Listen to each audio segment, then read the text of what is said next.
Welcome to History Where It Happened. I'm your host, Dick Smith. Today we're in North Bennington, Vermont at the fabulous Park McCullough house. And to help us explain the house and the grounds and the history here, we have Mary Feidner. Mary, what's your title? My title? Oh my goodness. What do you do? I never think of myself as having a title.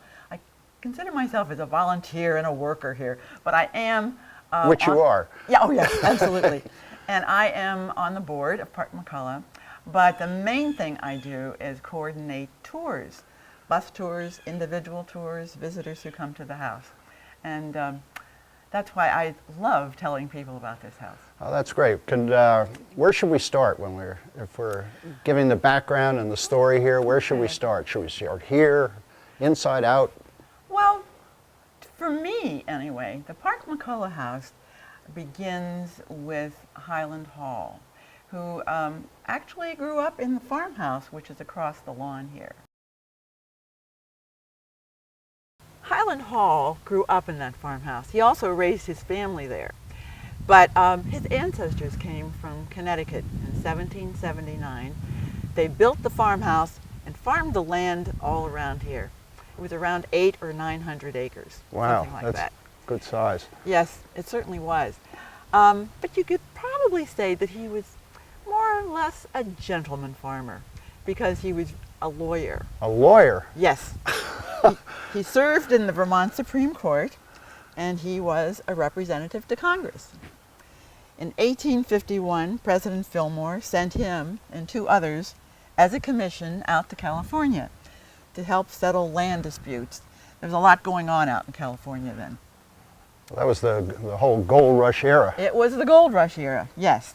Hyland Hall wrote to his son-in-law, Trenor Park, and told him this was a place where lawyers could make a lot of money. But I have to tell you a little bit about Trenor Park first. Trenor grew up in Woodford, which is about 9 miles east of Bennington. His family was poor. His father was a lumberman. There were about 8 children in the family, so there were 8, and they had very little formal schooling, but they read lots of books, and they learned to earn money at an early age. When Trenor was 16, he decided he wanted to be a lawyer. So he was hired by a Bennington attorney, studied the law, and at the age of 21, he passed the Vermont bar. And he set up his own business in Bennington.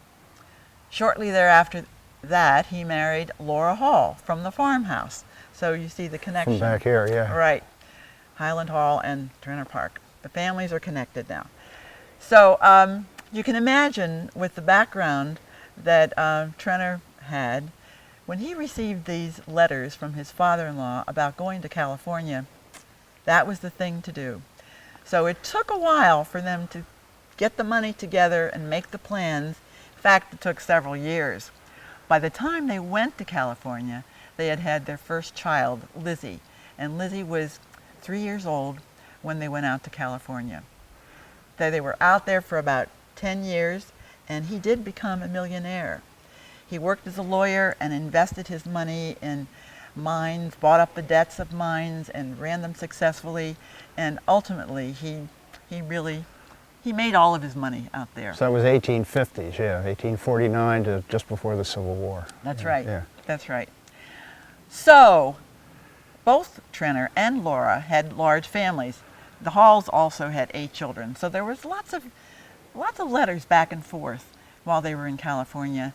And although many people, when they went out to California, stayed there, they wanted to come back to be with their families.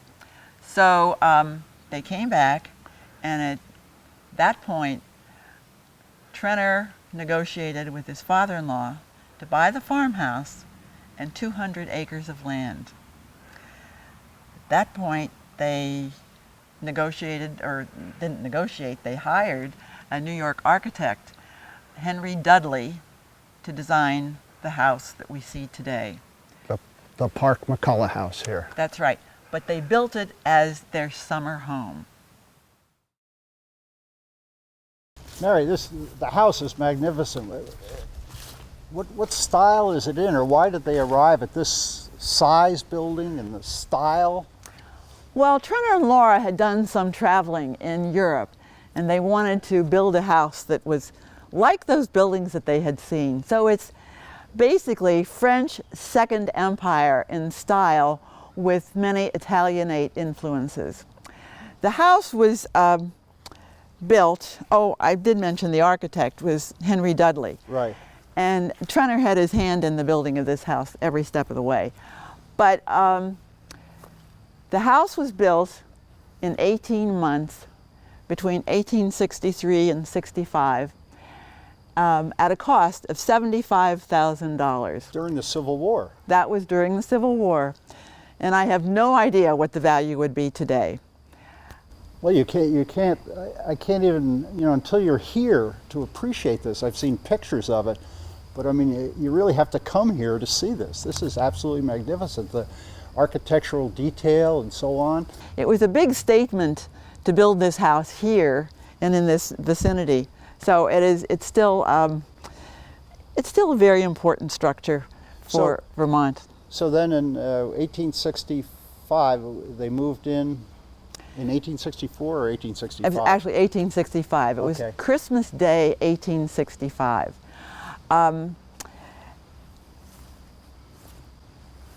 Laura lived here for only 10 years after that. Well, I should say she only lived for 10 years after that. She died in 1875. Trenner died in 1882. When he died, he left the house to their 3 children. Now we know about Lizzie, but 2 more had been born while they were out in California. They were much younger than Lizzie. Right. And they were not interested in this house, but Lizzie was, because she had married John McCullough. John McCullough, the governor. That's right. Of Vermont. That's right. Tell you what, Mary, let's finish this inside, because that's fascinating that she, now there's a connection with the governor, and Hyland Hall was a governor too, so. Yes. Let's finish it inside. Wow, this place is absolutely fabulous. To see it is believe it, but just continue the story if you could about John McCullough. And just a question, this is John McCullough here, isn't it? Yes, it is. Yes, it is. Well, how did he meet Lizzie? Well, John McCullough was also a lawyer, and he was out in California making his own fortune, just like Trenner Park was. And he met the McCulloughs, and they had a nice, friendly relationship. Right. But then he really focused in on Lizzie, and their relationship continued. And after the Parks moved back to Vermont, they continued to correspond. And the letters are absolutely wonderful, the exchange of letters. Do you have any of those letters? We do. They're in our archives, and they are just charming to read. John was very affectionate. He was really wooing her through all these letters. Lizzie's were much more day-to-day. Standoffish, or... Yes. But the closer they got to the wedding time, the more affectionate both of them became. So they're really wonderful letters. This is John, who eventually became a governor. That is very right. That's very true. So, as far as this house is concerned, they were married in 1871. Okay. So when Trenner died in 1882, they were starting to have their own family, and they really wanted this house for their family. Right. And Lizzie had 2 siblings, which were much younger than she was. They were born while the family was out in California. They were not interested in the house. Right. So How could you not be interested in this? that's true. But- That's true. But they were too. I didn't mean to interrupt. Go ahead. No, that's fine. That's fine. So this became the McCullough home. Lizzie actually lived here the longest. She died in 1938 at the age of 90. When she died, she left the house to their oldest child and only son, who happens to have all the family names, Hall, Park, McCullough. Now, Hall did not want to live here. He preferred to live in the farmhouse across the lawn. Right. So the second child, Bess, did live here until 1965. Now, when she died, the family had to decide what to do with the home, and they didn't feel as though they could afford to live here. Right. 1865 to 1965, 4 generations of the same family lived here. A whole century, a year. You know, there's no industrialists or anyone out of the family. It was just for 100 years. That's amazing. That's right. It's unusual from that standpoint. And then in 1965, yeah, I continue. What happened in Yes. 1965? Well, the family deliberated for a few years what to do. You know, what were they going to do with all of this? None of them could really afford to live here. And the furniture, the size of it, with these 15-foot ceilings, they really couldn't put it in their own homes. So finally, people within the community said they wanted it kept for the community. So the Park McCullough House Association was formed. And that's the group that runs it today. And that's a nonprofit, right? It is a nonprofit organization. And I'll yes. put in a plug. Do they have a website? Yes, they do have a website. Okay. And this house is on the historic register for historic sites. So it's important from that standpoint as well. It's also interesting that 2 Vermont governors are associated with the house. We have Hyland Hall, where it all started at the farmhouse. Right. And then you have John McCullough, and both of those are buried over here in the cemetery, the old burying ground next to the, what is it, the old First Church. That's right. right. About a That's mile right. from here. That's right. No, that's terrific. And this is officially now, I guess official isn't the right word, this is considered a museum. It is, an historic house and a museum. Boy, this is a gorgeous room with the high windows. What is... Well, it's the gentleman's parlor, but it's also the governor's study. When John McCullough was governor from 1902 to 1904, we think a lot of the business of the state took place at the partner desk. So in effect, well, not just this room, but the house, the Park McCullough House, was the governor's mansion in Vermont. I don't think we have an official one at the time, or still don't, but, True. but this was the governor's mansion. And you said 1902 to 1904 he was governor? Correct. I'm just trying to put it in context. That was about the time that Robert Todd Lincoln was building Hildene, and he moved into Hildene in 1905. And I think John McCullough was a Republican. Yes, I that's think, true. And Robert Todd Lincoln, of course, was a Republican. So they must have known each other. Oh, I never thought about that. So it's, Indeed. you know, right up here in Manchester. Right. No, this is fascinating. I love the high windows, and it's just gorgeous. This is the billiard room. And we're told that all members of the family, including the children, played billiards. Do you know, I don't want to put you on the spot, do you know when this was built? Actually, it does date to 1865. Wow. We have a few items that are of that vintage, but this definitely is one of them. I could certainly see a room like this in a house, and you know, all of Vermont being smaller population, you have to have some activities. Yes. And it's After before dinner? Perfect. after dinner, and it's Perfect. before And electricity. I really love the fireplace in here, and the fireplaces on this floor are more ornate than the ones on the second floor in the bedrooms. But of course, this is where all the guests would be, so the fancier ones would be here. I mean, even new houses now have a rec room. Sure, that's right, and this could have been like that. This was it. The cue sticks for the billiard table are still on the wall, and we're told the abacus underneath it was used for keeping score. Oh, right. Let's see who's winning here. Right. Oh, John McCullough 3, Lizzie 4. I have no idea how to play billiards. But. Well, what's the next room we're going to? Well, the next room is the dining room. And this room is important, especially the way it's set up right now, because in 1891, President Benjamin Harrison stayed here for 2 nights. It was the dedication of the Bennington Battle Monument. Oh, that's right. Celebrating Vermont's centennial. So, the change in the house, particularly in this dining room, it was bumped out, so the table, which was from Lizzie and John's New York apartment, was brought in, and there are a number of leaves that fit into this table, and 27 people sat here for dinner with the president. But I'm sure these chairs were not used because they're too large for 27 people. But the ones at the rear of the room are from the original dining room furniture, and these could have been used. They would have fit at this table. It's hard to imagine, you know, being in a room where the President of the United States had dinner. Yeah. And I read somewhere he actually came here, I think, by train. He came to the North Bennington station. He did. He did. And what was it, Coolidge?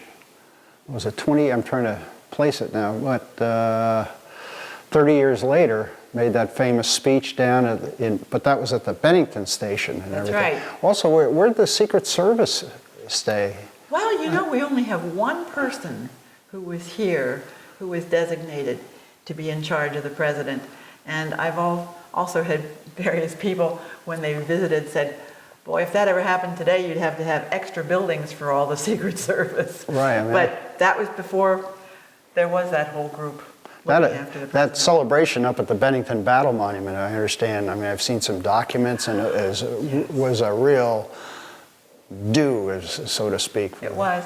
And you know, I've often thought about that in terms of the clothes that the men and the ladies wore. The men, the pictures I've seen, the dark suits with the ties, you know, this was in August. Yeah. In August.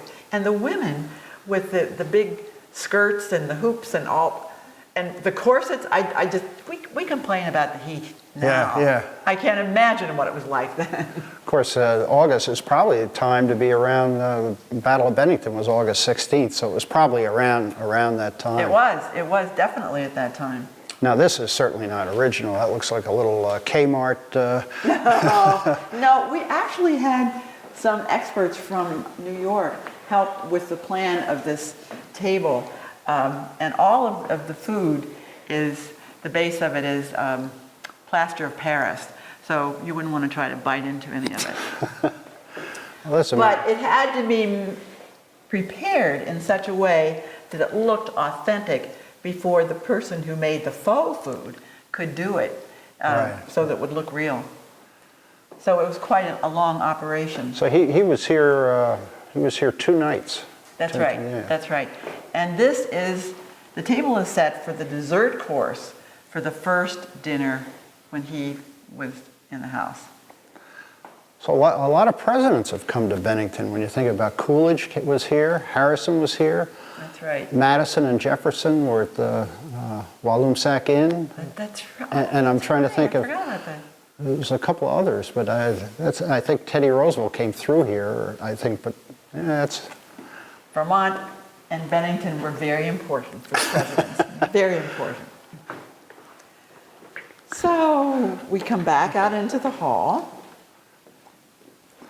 This is great. and the next room is the morning room, where the lady of the house, we think about Lizzie would have met with servants,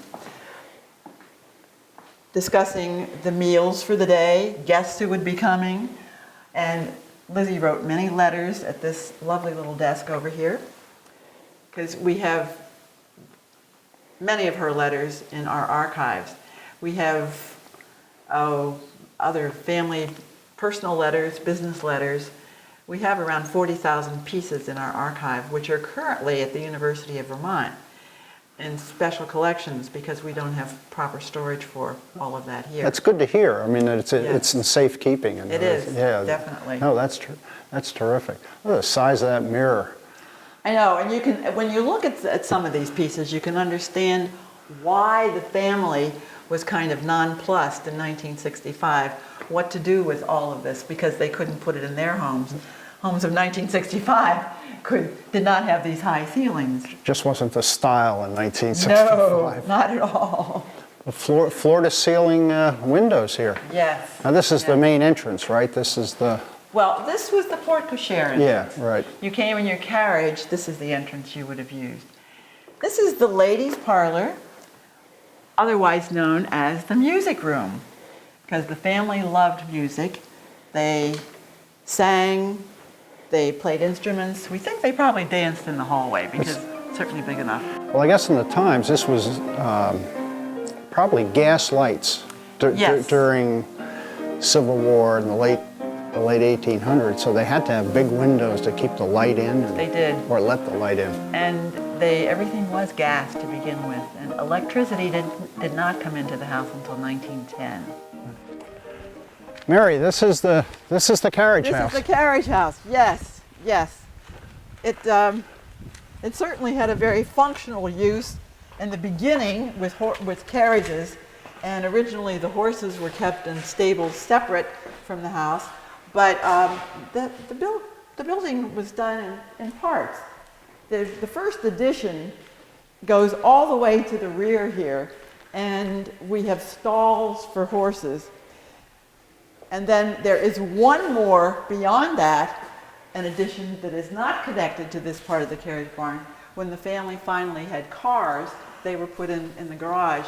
And right now, if we walk around the back and look through the windows, some of the carriages that used to be here are now out there for storage. Well, you're saying that most of the carriages are in storage, but we're here in, what is it, the washroom, where you have one carriage, and I understand, is this the one that's the pride and joy of Park McCullough House? It is, it is. It is the Barouche. It's the carriage that President Benjamin Harrison rode in when he came to Bennington in 1891 for the dedication of the Bennington Battle Monument and to celebrate Vermont's centennial. It was used in a parade in Bennington, but it's also the carriage that picked him up at the North Bennington Railway Station and brought him to this home in 1891. How far is the North Bennington station from here? It must be, what, a mile, 2 miles? Oh, not more than a mile. Right. It's very short.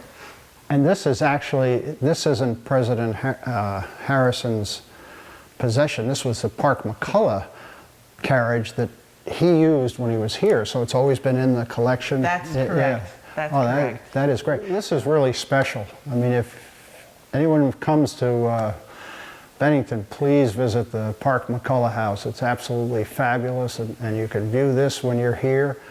And I want to thank you, Mary, for showing us around. It was great, and I say to everyone, we had you have a website, the Park McCullough. We do. Park McCullough House, and it's right here in North Bennington. So thanks again, and I hope everyone enjoyed this episode. And please come to the Park McCullough House in North Bennington.